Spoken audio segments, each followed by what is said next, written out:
کیا ہر مال و دولت رکھنے والا انسان مغرور ہوتا ہے؟ مال و دولت جمع کرنے سے کیا ہوتا ہے؟ اور حقیقی علم اور باطل علم میں کیا فرق ہوتا ہے؟ ان سوالات کے جوابات کو جانتے ہیں آج کے اس ایپیسوڈ میں۔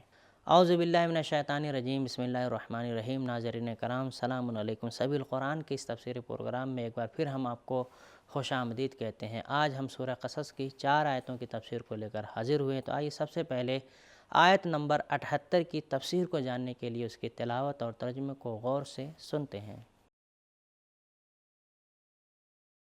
كتاب أنزلناه إليك مبارك ليدبروا آياته وليتذكر أولو الألباب بسم الله الرحمن الرحيم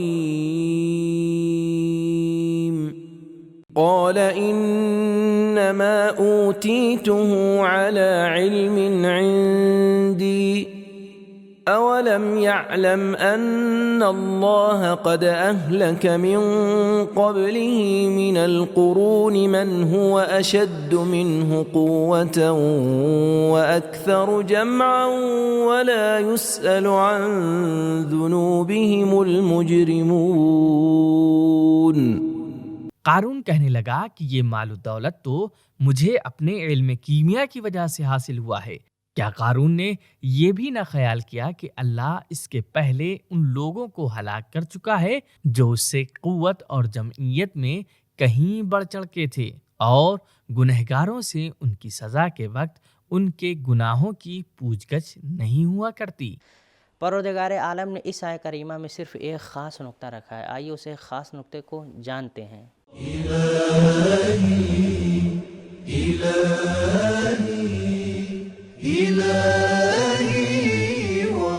سوال اس آیت میں کیوں بیان ہوا ہے کہ وَلَا يُسْأَلُ عَن ذُنُوبِهِمُ الْمُجْرِمُونَ، جبکہ قرآن مجید کی بہت سی آیتوں میں ہم پڑھتے ہیں کہ قیامت میں ہر شخص سے سوال ہوگا۔ فَلَنَسْأَلَنَّ الَّذِينَ أُرْسِلَ إِلَيْهِمْ وَلَنَسْأَلَنَّ الْمُرْسَلِينَ۔ سورہ اعراف آیت نمبر 6۔ ہر چیز کے بارے میں سوال ہوگا۔ سورہ نحل آیت نمبر 93۔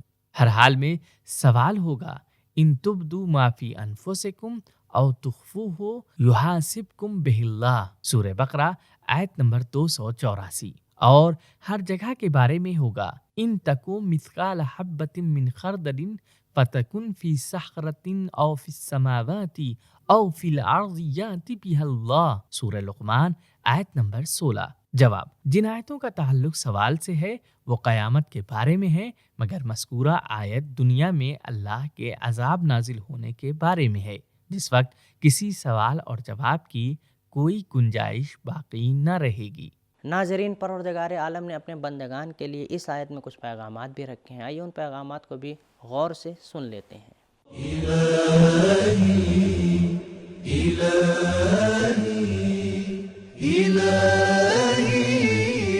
ایک علم کا غرور کبھی کبھی انسان کو اپنی شخصیت کا دیوانہ بنا دیتا ہے کہ پھر دوسرے کسی انسان یا کسی چیز کا کوئی کردار نہیں سمجھتا۔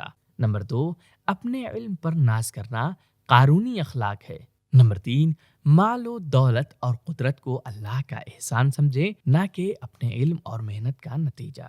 لوگ کہتے تھے کہ اللہ نے تمہیں یہ مال و دولت عطا کیا ہے، اور قارون کہتا تھا میں نے خود اپنے علم کی بنا پر یہ سب حاصل کیا ہے۔ نمبر 4، تاریخ کی پہچان سب سے اچھا درس عبرت ہے۔ نمبر 5، مغرور اور گھمنڈیوں کو کچل کر رکھ دینا اللہ کی سنت ہے۔ مال و دولت اور طاقتیں اللہ کے عذاب کو نازل ہونے سے روک نہیں سکتے۔ نمبر 6، صرف مال و دولت اور طاقت سے کامیابی نہیں ملتی۔ نمبر 7، ہر قدرت کے اوپر ایک قدرت ہے۔ نمبر 8، خبردار، اگر اللہ کا عذاب آ گیا تو پھر کسی سوال و جواب اور نہ ہی کسی طرح کے چوں و چرا کی گنجائش ہوگی۔ ناظرین، یہ تھی آیت نمبر 78 کی تفسیر۔ اب آیت نمبر 79 کی تفسیر کو جاننے کے لیے سب سے پہلے اس کی تلاوت اور ترجمے کو سنتے ہیں۔ فخرج على قومه في زينته قال الذين يريدون الحياة الدنيا يا ليت لنا مثل ما أوتي قارون إنه لذو حظ عظيم۔ غرض ایک دن قارون اپنی قوم کے سامنے بڑی آرائش اور ٹھاٹھ کے ساتھ نکلا تو جو لوگ دنیا کی چند روزہ زندگی کے طالب تھے اس شان سے دیکھ کر کہنے لگے جو مال و دولت قارون کو عطا ہوئی ہے کاش میرے لیے بھی ہوتا۔ اس میں شک نہیں کہ قارون بڑا نصیب ور ہے۔ ناظرین، پروردگار عالم نے مومنین کے لیے اس آیت میں کچھ پیغامات بھی رکھے ہیں، آئیے ان پیغامات کو بھی جانتے ہیں۔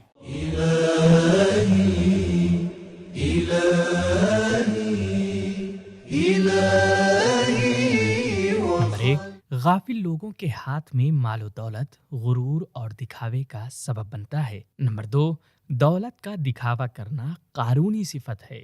نمبر 3، قارون صفت لوگ خود کو دوسروں سے بہتر سمجھتے ہیں۔ نمبر 4، حاکموں کا خود کو سب سے بہتر دکھانا لوگوں کی ثقافت کو بدل سکتا ہے۔ نمبر 5، دنیا کی ظاہری خوبصورتیاں چھوٹی فکر والوں کو پھنسانے اور گمراہ کرنے کا جال ہیں۔ نمبر 6، قارون بننے کی آرزو کرنا کم عقل دنیا پرستوں کا کام ہے۔ ناظرین، اب آئیے اس ایپیسوڈ کی آیت نمبر 80 کی تفسیر کو جاننے کے لیے سب سے پہلے اس کی تلاوت اور ترجمے کو سنتے ہیں۔ وقال الذين أوتوا العلم ويلكم ثواب الله خير لمن آمن وعمل صالحا ولا يلقاها إلا الصابرون۔ اور جن لوگوں کو ہماری بارگاہ سے علم عطا ہوا تھا کہنے لگے تمہارا ناس ہو جائے، ارے جو شخص ایمان لائے اور اچھے کام کرے اس کے لیے تو خدا کا ثواب اس سے کہیں بہتر ہے، اور وہ ثواب صبر کرنے والوں کے سوا دوسرے نہیں پا سکتے۔ ناظرین، یہ تھی اس آیت کی بہترین تلاوت اور ترجمہ۔ اب اس آیت کے ایک خاص نقطے کو بھی جانتے ہیں۔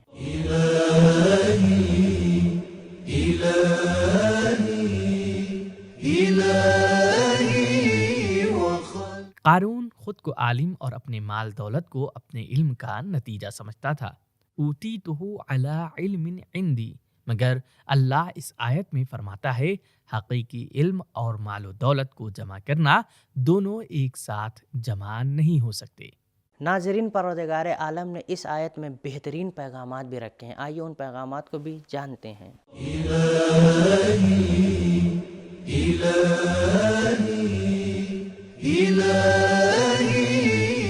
ایک، دنیا سے محبت کرنے والے تنقید اور سرزنش کے حقدار ہیں۔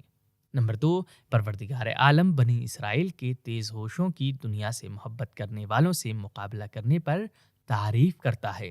نمبر 3، سچا علم انسان کو آخرت، تقوی اور نیک اعمال کی طرف لے جاتا ہے۔ نمبر 4، جانکار عالم وہ ہے کہ جسے دنیا کی چمک دمک اپنی طرف کھینچ نہ سکے اور وہ دنیا پرستوں کو ذلیل کرے۔ نمبر 5، علماء کو چاہیے کہ لوگوں کو دنیا کی محبت سے بچائیں۔ نمبر 6، اگر کسی شخص کو ہم کسی چیز سے منع کر رہے ہیں تو اگر ضرورت ہو اور ممکن بھی ہو تو اس سے بہتر چیز اس کے سامنے پیش کریں۔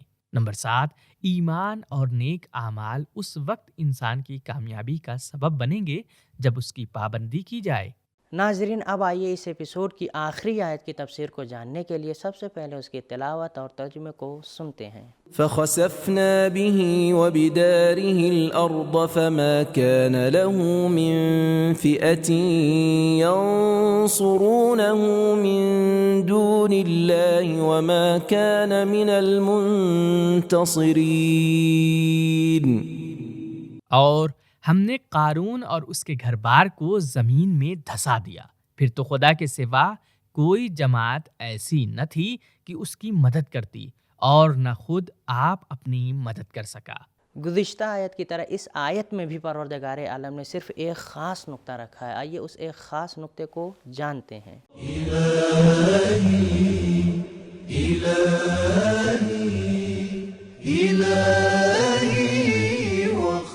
انسان کے پاس دو راستے ہیں، بلندی کا راستہ اور پستی کا راستہ۔ اگر بلندی کی طرف جائے تو معراج پر پہنچ جائے گا، اور پستی کی طرف جائے تو زمین میں دھس جائے گا۔ ناظرین، خدا متعال نے اپنے بندگان کے لیے اس آیت میں کچھ پیغامات بھی رکھے ہیں، آئیے ان پیغامات کو بھی جانتے ہیں۔